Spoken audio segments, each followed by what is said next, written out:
As referenced last week, this got me thinking, I might as well pop this on after a palate cleanser, of Fast 9. I watched The Pope's Exorcist, starring Russell Crowe. It's a supernatural horror film directed by Julius Avery. It's very loosely based on a 1990 book, An Exorcist Tells His Story. And he plays the actual Father Gabriel Amorth. This stars, as I mentioned, Russell Crowe, Daniel Zavato, Alex Esso, and Franco Nero in supporting roles. This is a weird one. This is kind of like a Lethal Weapon buddy cop movie, but with exorcists. Definitely was not expecting you to say that. So yeah, it's so weird because it starts off quite serious, like any sort of this kind of serious subject matter with it, session, and the movie begins with you meet I can't speak tonight. Russell Crowe. Muscle Crowe. Muscle Crowe, as he goes to solve an issue with somebody claiming that they're being possessed, and it's quite a gory start. It starts off really well. Quite enjoyed the beginning. And then, because of the way the incident is resolved, he ends up seeing, which is literally like a panel. So imagine if Riggs and Murtaugh blew up a car park and end up having to go and see the chief of police to discuss what happened. He has a panel to go and see of, I guess, other Pope-type people. And this panel's really weird. You've really got the Catholic Church down there, haven't you, Biggie? Other Pope-type people. Went off to the popery. In Popington. And it's so bizarre because this panel's got really serious other Catholic dioceses or whoever else is sitting there. And then there's this one guy who's obviously the guy that doesn't like Crowe. So he gets really antagonistic, and it just doesn't come across right. It seems like an angry police chief. It's just wearing the Catholic gear, having a go at him. It's so weird. They're saying does he say you're a loose canonization? Yeah, it is literally just like that.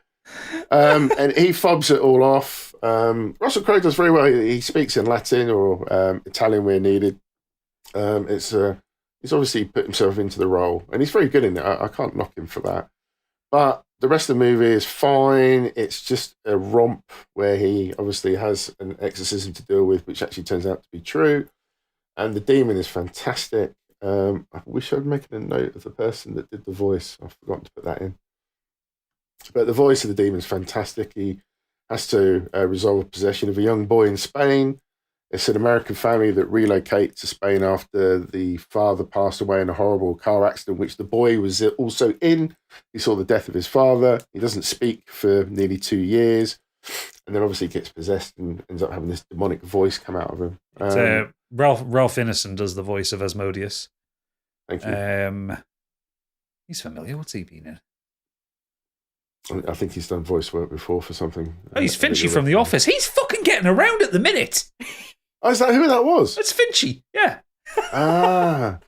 But he's really good. He does the demonic voice perfectly well. And it's gory. It's got exorcism and stuff. But at this point, when you've had everything else before it, there isn't an awful lot they could do different, because you're going to have the body raises up from the bed, it growls, and it's offensive, and there's blood, and just all sorts of stuff going on. But they can't do much more than that. It's still, if they're trying to base it somehow in fact as well, there's only so much they can do on film. But yeah, it's a romp. He's got a young priest that he uses to help solve the problem, and yeah, it's fine. It's a 3 out of 5, a 6, 7 out of 10 sort of movie. It's absolutely fine to watch. It's got an 80s soundtrack featuring tracks like The Cult, She Sells Sanctuary, Gone Daddy Gone by Violent Femmes, and We Care a Lot by Faith No More. I'm in. Bangers. I mean, it's really slamming home the point, isn't it? And he rides around in a Vespa in his black outfit with a sort of a fedora on and sunglasses. He's obviously sort of trying to create this interesting character, and it ends setting up, of course, quite possibly a follow-up as well if they want to go down that route. But yeah, don't take everything in this movie as truth by any means. It's obviously very loosely based on the books. But yeah, Russell Crowe's fine in it. He's looking a bit older and chubbier as well.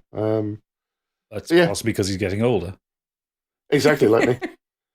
But yeah, it's I enjoyed it for what it was. It was absolutely fine. Just don't think it doesn't take itself too serious. There's quite a lot of humour in it as well, and he's got some one-liners and stuff he throws in, which is a bit corny.